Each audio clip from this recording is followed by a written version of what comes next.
you can handle the risk, go for it. Great.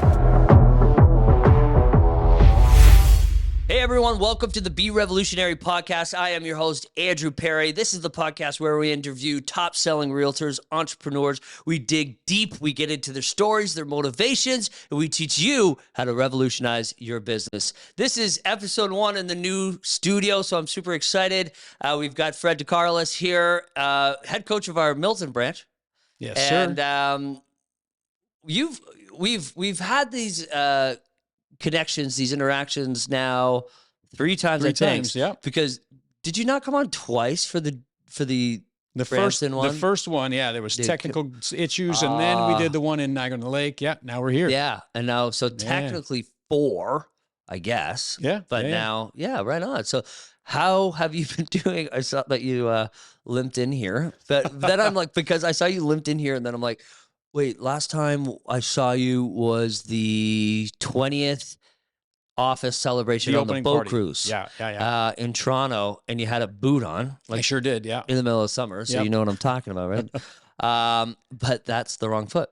Yes, that's right. So doing sports at my age, try to keep youthful with my kid. Yeah, you're bound to get hurt. So 6 months ago was the ankle on this side, and now I got something on this side. That was basketball though. That was basketball. This one's beach volleyball. So I need to just stay home and do nothing, I think. That's what my wife tells me. That's it. Yeah, you're done. Yeah. Well, I remember, and this is only like 3 years ago. So I would have been like 32 or 33 in and around there. And I was like, I had this urge to get back on my skateboard. It had been probably 10 years. And Gabe's like, you're a father now. You're old now, like you can't get on a skateboard. Yeah. And so I was at her family's winery, and I had like work boots on or whatever.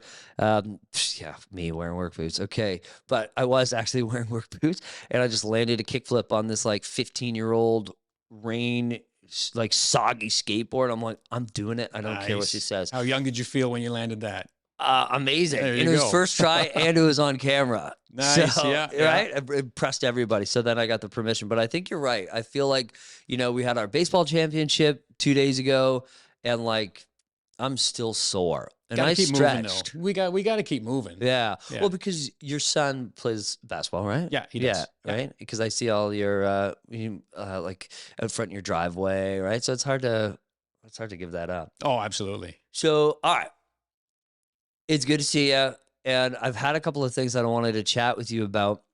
And a few things is this: the market coming into. When did you join REVEL again? I apologize. When did you start the Milton office? Just over 2 years ago, coming on 2.5 years. Was that okay? So that was pre-pandemic. That slightly. was during 2020. That's right. Yeah. So March or April or something. Yeah. Okay. Now, because typically what happens is, you join REVEL, and there's these big launches and everything. And with you guys, it's been in Milton. It's been running digitally so far. Yeah. How's that been working?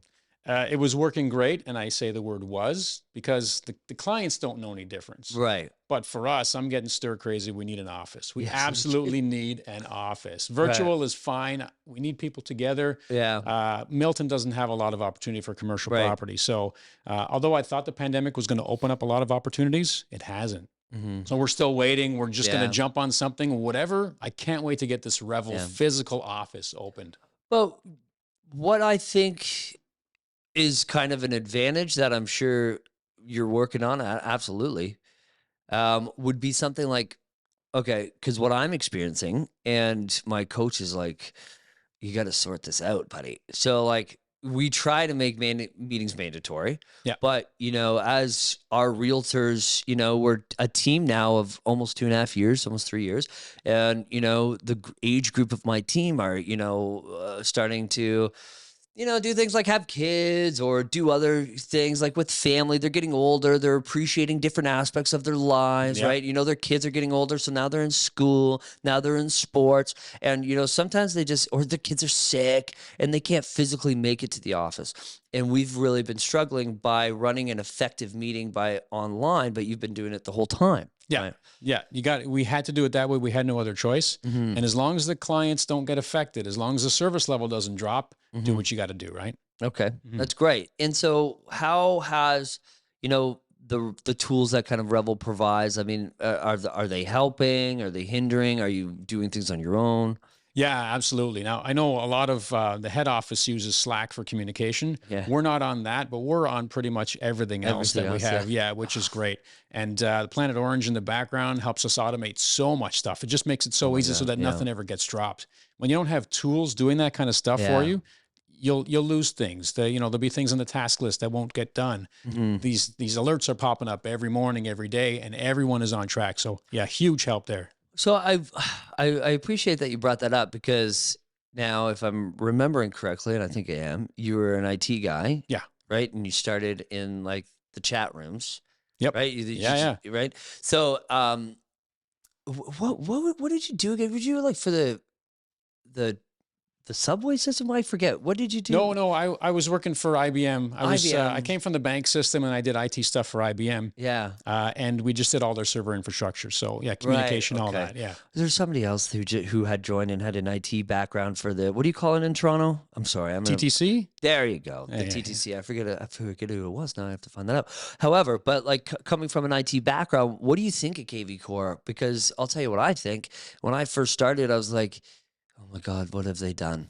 Why did they make this mandatory for us to use? Oh, you know And what? it took me so long. And the reason why was not because I'm not an open-minded person.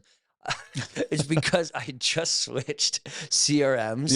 Yeah. And I had like 2 other lead gen opportunities.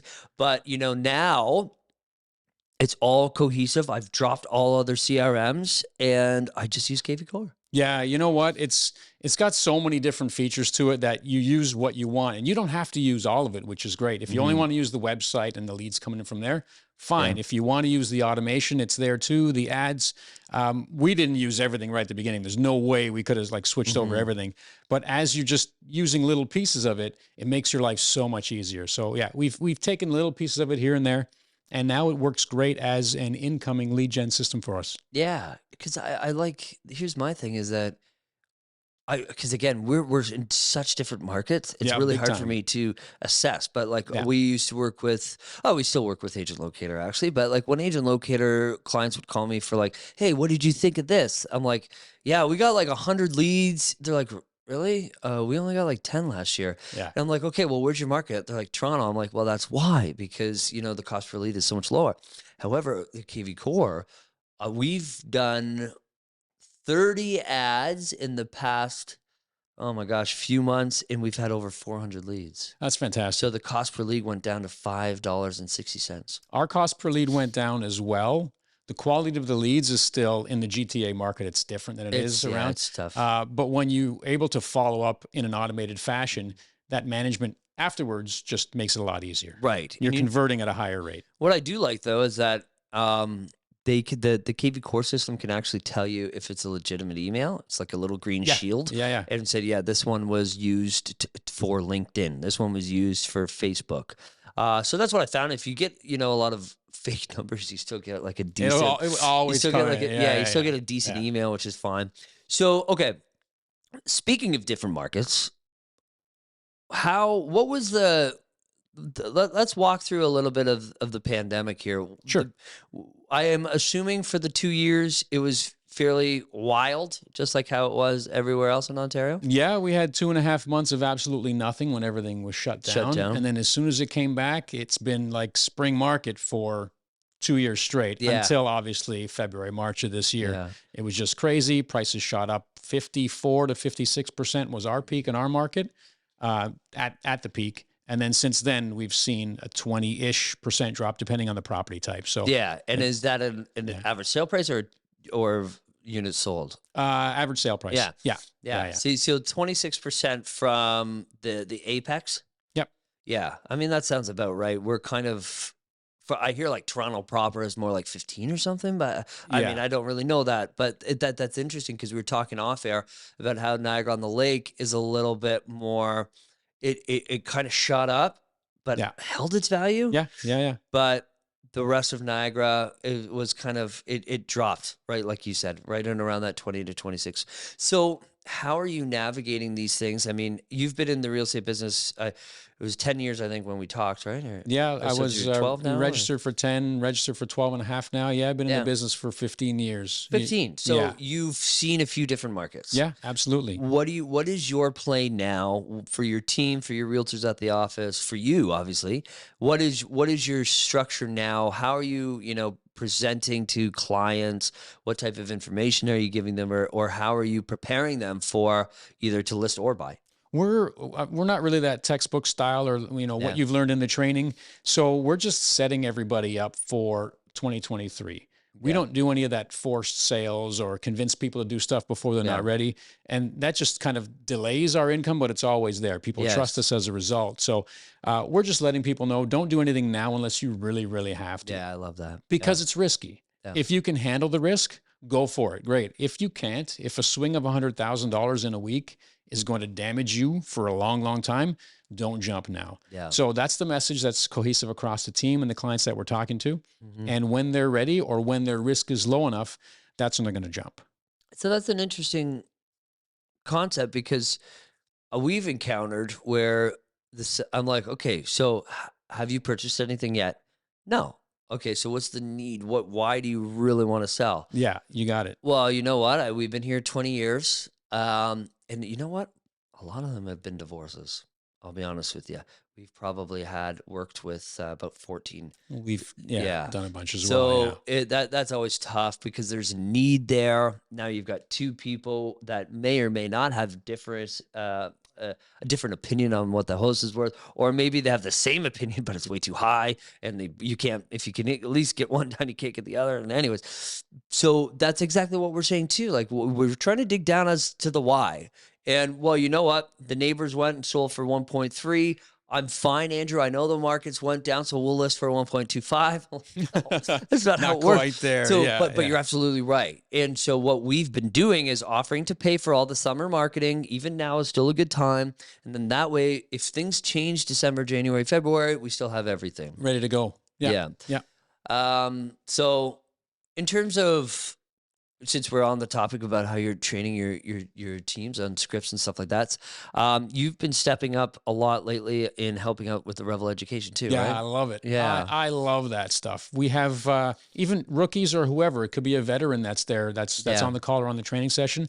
I love adding new ideas. And anytime I'm on a course as a participant, you always take something from it. Mm-hmm. Even if the whole hour or day or whatever isn't exactly what you need, you're always taking something out of it. Mm-hmm. So being in the business for 15 years, I'm always learning. You're always learning. So if I can give that opportunity to whoever the audience is, brand new agent that's fresh or someone that's been around, to just pull one thing out of the courses that we teach, it's a good day and it's a use of my time that really pays off. Well, that's good. Yeah. I love it. Yeah. And so what type of, obviously it's important, like because REVEL Ed has 27 live classes going on throughout the year, but since we launched that program, we've probably been in 4 different markets in the short time of 3-4 years. Yeah. So how do you keep the content relevant? Like, I mean, are you providing up-to-date data every time you're coming in, or like, how do you switch that up? Yeah, so it depends on the content. So right now I'm teaching 3 classes, and I might add or remove based on what we need at REVEL. But the one that we had that was around bidding wars and how to handle bidding wars, right? It's not relevant if it's called handling bidding wars. So I changed the content just a little bit, talking about multiple offers. Right. Because the rules of bidding wars and all that still apply if there's only 2 offers or 3 offers on a place. And some places are still slightly underpricing. Some places are dropping their price and getting the attention because the buyers are now seeing an opportunity. So you still run into the situation where there's multiple offers, 2, 3. There's not 10 or 15 anymore for the most part. Good point. But the content is still relevant because we have to know what rules to follow as realtors. We have to know how to keep our clients' best interests in mind and how to stay out of court. A lot of people, the stories we hear, right? Oh my God. Yeah, about buyers or sellers going to court and then the agents having to back them up. We got to know the rules. We have to educate our clients to make sure they're making those right decisions, so we're always on the right side of the deal. I like that. Yeah, so it's always relevant, always. I love that. Sam, can you do me a favor? Can you, either on your phone or on my phone, can you pull up Fred's TikTok, Fred DeCarolis? I don't know if this is a good idea. What is your, is it Fred Helps? It's Fred Helps. At Fred Helps. At Fred Helps. So if you're listening to this, go head over to Fred's TikTok. No, you're right, because, okay, so multiple offers is almost dead here. And I say almost just because I got 3 offers on one of my listings on Wednesday, and it's been on the market 2.5 months. Yeah. And you're like, my brain kind of ticked into like muscle memory because I haven't done it in 6 months. And then I'm like, oh my God. I'm like, if I was, because we were playing baseball, it was our semifinals, and then we went into the championship. My phone was dying, my watch was dead, my computer was in the car. You thought you had a night off. All the admins were with us. Oh yeah. And you know what? And it's an education is so important in that regard, because, you know, I was just thinking about, like, what if our first year realtors had to go through this? Like, they'd be stressed out. They wouldn't have, you know, and in some brokerages, you don't have anybody to call. That's what I like about Revel, is you always have somebody to call. I must have told them 5 or 6 times on the last course that I just did. I said, call your mentor. If they're not available, call me. Yeah. We're all here to help. We don't want you in a situation that you can't give your client the best service. So don't hesitate. That's why we're all here. That's why we work this way. Well, and you know what's funny now that because that's very admirable of you to offer your help, even though that you're not our mentor, right? But that's like just kind of the culture at Revel, where, I mean, Emily Berry, who stepped away from her education role at Revel, still answers calls all the time, answers my call. And it's just kind of something that's beaten into our culture, and not like in a bad way. It's just kind of like we attract the people that, you know, want to help and grow and take advantage of opportunities and help people and support. And that's why I think we sell almost more per agent in the Niagara region anyways. But it's interesting to me that what if I didn't know, or what if I was in my first year and I didn't have anybody to call? Like, how bad could that have gone? Why do you think a high percentage of realtors fail or don't renew after their first 2 years, right? A lot of them don't have that support. Yeah. And why would we bring them into the business if we were not going to support them? I agree. That's just the way I've always been. So, but even still, because I mean, a brokerage could still get fined as well. Yeah, absolutely. Yeah. Good point. Yeah. Did you bring up the TikTok? Can I see it? There's one that I wanted to talk about. Where is it? Which one are you looking for? Here it is. I think they're all right. For sellers right now, we got to sell this place. Less than 3 days left. They're going to take it off the market. We got them an offer. Jimmy Fallon. No deposit check the next day. They did not bring in the deposit check the next day. We're going to take them to court. We're taking them to court. You know, that platform, you gotta have a little bit of fun, and you know, right?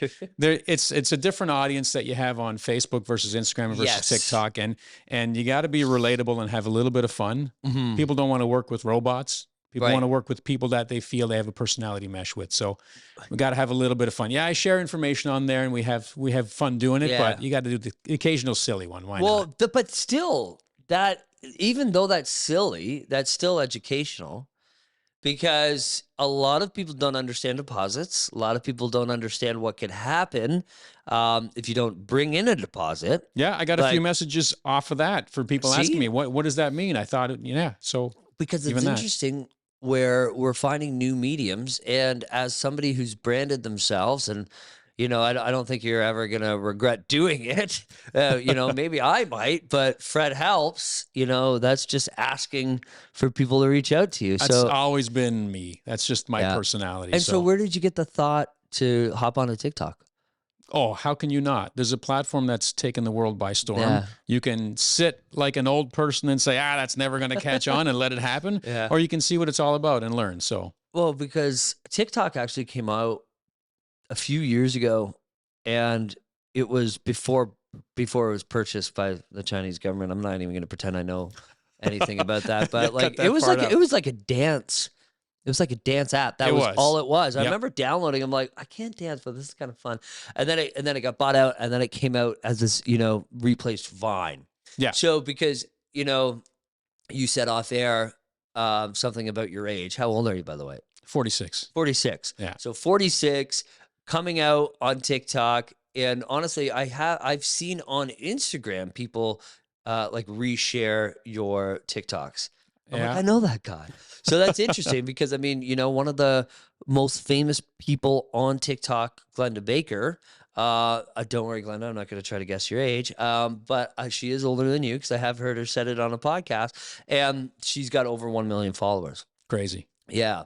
Okay. So now let me talk about this. Now with the changing market, what is, you know, next for Fred? Is it, you know, I know you talked, you're prepping your clients for 2023, but what's important for the Milton branch now? Like, what's your focus?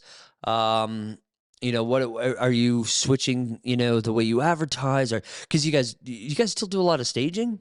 Yeah. Oh, yeah. Yeah, right? Yeah, That's what you're known for, right? Yeah, we stage every listing that we have. There's one that we have right now that's actually tenanted, and we did virtual staging on that one. Number one, so it looks better, and you have to put in your listing that's virtually staged. Yes. But number two, to protect the tenant's privacy, to cover up their stuff, and they don't want everyone So seeing how do their you stuff. do that? Do you just throw a green screen all over the ground? Or? You don't have to do anything. There's companies that do all that now for us. They can take the stuff out? Yeah. Take the stuff out, put other stuff over top. So Wow, before I virtual didn't know staging that. was all just about like empty rooms, right? And they can do that. But now they have the technology where they can just cover up everything that's there. Wow, the furniture, the artwork on the walls, that stuff. You'll have to send me that that listing so I Yeah, can take a look absolutely. through. So yeah, so I mean, like, what's the plan? Yeah, I mean, what's the next, you know, year look like? Doesn't look like interest rates are going to be dropping anytime soon, apparently. But. No, it doesn't. So I have already been kind of changing pace for me personally. Yeah. I've done the whole over 100 deals a year thing, and for me, it's not really where I want to be professionally and from a family standpoint too. Right. So I've kind of changed my role to sell a little bit less, teach a little bit more, you know, do a lot more community stuff that I didn't have time for before, and help the agents that are in my office. I still have my small team of 4, the FredHelps Team. Yep. And we do our own thing, and we have, you know, a solid base, which is great. So I want to make sure that there's business for them. Got to keep my team happy, right? You know what that's like. Yeah. And then I want to make sure I'm helping the other agents at the office. So part of that, and the number one priority right now, is finding that office location. Yeah. Is getting those routes set, because I had an office 3 years ago. That's when my last office closed, the physical location. So to get back open and just have more of a physical presence, now we can do more community outreach stuff and have a spot where everything happens. You know how it works, right? That helps a lot, because when we did like our, you know, for example, last winter we did like a Santa Claus photo shoot. Yeah. You know, so everybody got to come in and see the office, see what it looked like, meet people, and, you know, put like a, you know, when they drive by, they'd be like, oh, I remember those really nice people who gave us a beautiful photo. Yeah, that's right. But all right. So, but that's an interesting topic as well, is that, you know, 46, slowing down a little bit when it's not like you're turning down business, but you've got systems in place. Same thing like I do. Yeah. I'm not out there physically showing houses that much anymore, if at all. And I'm not also, you know, dealing with every single deal the way I would have normally immersed myself. Yeah. So was that like a conscious thing to, you know, is that, you know, just to, I don't want to say that doing 100 deals doesn't make you happy. I'm just saying, as you grow in life, certain things become a little bit more important. So, I mean, was it like, you know, just to help you, I don't want to say mentally, but like, it's just for the next chapter in your life? Yeah. You know what? It's that whole concept of success. Right. It's what do you feel success means to you, right? Do you want to keep killing it with the bank account and making everything grow huge? That's fine. For me, kind of a light switch event happened where I was, this was a few years back, where I was just going through some of coaching material, training material. And I noticed there was a trend. It's like, okay, how do you turn a 5-figure realtor into a 6-figure realtor? How do you turn a 6-figure realtor into a 7-figure realtor? And on and on and on. It's all about, you know, 5Xing and 10Xing. And I'm like, you know what? Maybe not everybody wants to do that. Right. Maybe Very you true. do that at a certain point, and maybe at some point, I don't want to use the word coast, because that says like less effort, Yeah, right? exactly. But just take it easy on the growth and see what's really important to you. Do I want to 10x the time with my kid? Oh yeah, absolutely. That's important. While I maybe 1.5x or 1.3x my business, growth is important because we got to pay the bills, right? And we have to get the advertising out there to make sure we have a brand that's going to sustain us long term. Exactly. But in terms of that flipping the switch, it was like, you know what? All the training is pointing to this. I don't really need that. I'm going to figure out a way to take little elements of these things and learn ways to become more productive. And that's what I'm trying to teach the rest of the people at our office, the people I have in my little mentor circle as well. And for those that want the 10X, beauty, we can show them how to get there. But those that don't, they shouldn't feel bad about it. They should figure out what works for them, right? I agree. And what I've been doing that myself is where I've been learning how to still grow the business on a decent trajectory while taking myself out of the business. And what I mean by that is I just mean I'm not taking myself out of the business. I'm just putting myself into a different role in the whole structure of the business. But you said something interesting. You said that, you take bits and pieces of what, the training or what you're supposed to do or what coaches tell you to do. And I love that because my coach, she'll say, and if she's watching, she's gonna be like, Andrew, you jerk. But, just because a coach or a training or a YouTube video or a successful entrepreneur says you have to do things this way in order to get X, I don't think that you have to feel like you need to do every exact point that they're doing. That worked for them. It might work for the median, but it's not necessarily going to work for your business. Yeah, and it could be very, very valuable to a lot of people. 100%. Yeah, but absolutely. If you're fine-tuning it to your needs, that's how to get the best out of coaching and training and all absolutely. that. For sure. And luckily, my coach was one of the ones that knew what I wanted and was able to switch up the entire structure of the coaching and be like, okay, boom, this is Andrew, this is what you need to do. Because with my business and we've kind of what's the word? Compartmentalized. You looking for that? Yeah. Anyways, so we have a VP of sales, who's Crystal, and then we have a director of ops. So it's like we have a mini brokerage within the brokerage, and that has led to me not being able to worry about the day-to-day, the marketing, the transactions. Right. Well, I do the negotiations, but after that, do I need to be sitting there and filling out all the transactions? No, that's a waste of my time.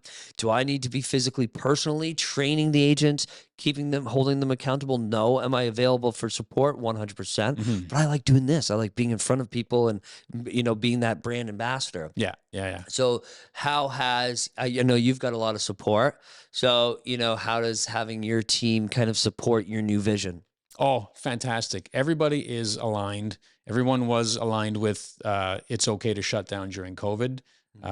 Everyone's paying their bills, right? We didn't have, nobody was rushing back to work because their lights were going to get shut off. Right. Which was good. So we eased back into it.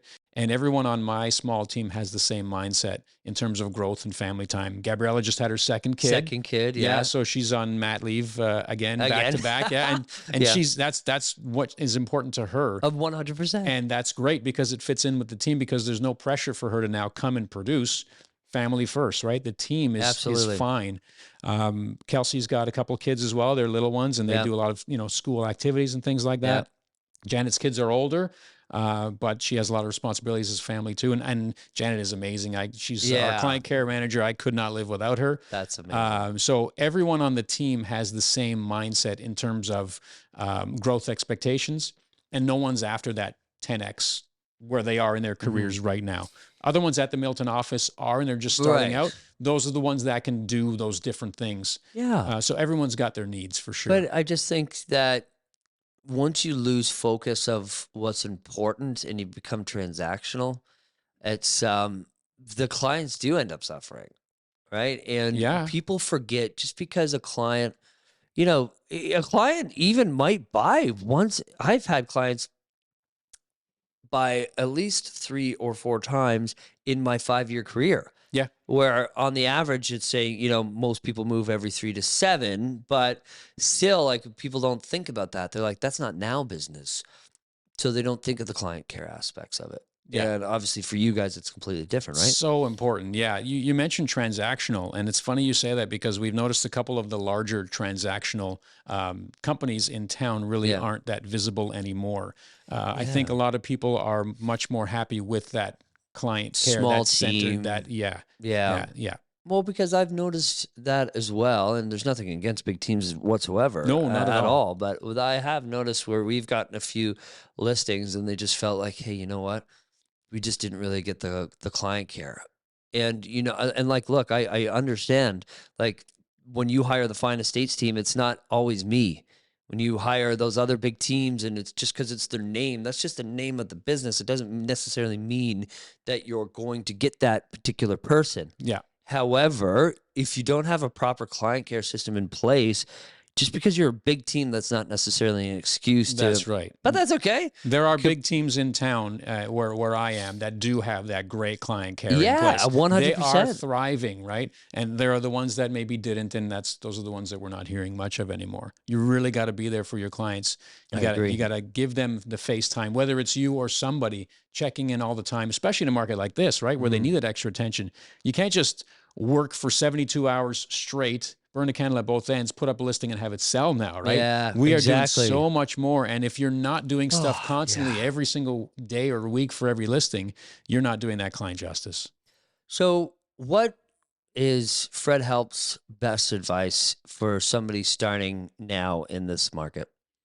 Build relationships, get out there and get involved. A lot of people start and they don't have a big network. They don't have a big sphere. I never used my own personal sphere for building the business. I was lucky with the timing and the way I started. But you have to get out there and get involved. If you just send flyers out as a new agent, no one's going to see them. They're going to throw them out. They're not going to know you, right? If you're not getting involved, getting into community, getting, team sports, charity events, kids stuff, and you're not joining those things to get business from them. Yeah. You're joining those things to be a part of your community. And as you become more and more a part of your community, you will create more relationships and the business will come on its own. You got to have patience in a market like this, right? Because there's not a lot of stuff going on right now there like there used to be. Yep. But if you're putting in that time, in addition to the other, obviously, campaigns you can do online, you can't ignore the in-person opportunities. So what if somebody doesn't like sports? Do you think that's a good idea for them to volunteer for something? Anything, charity, whatever.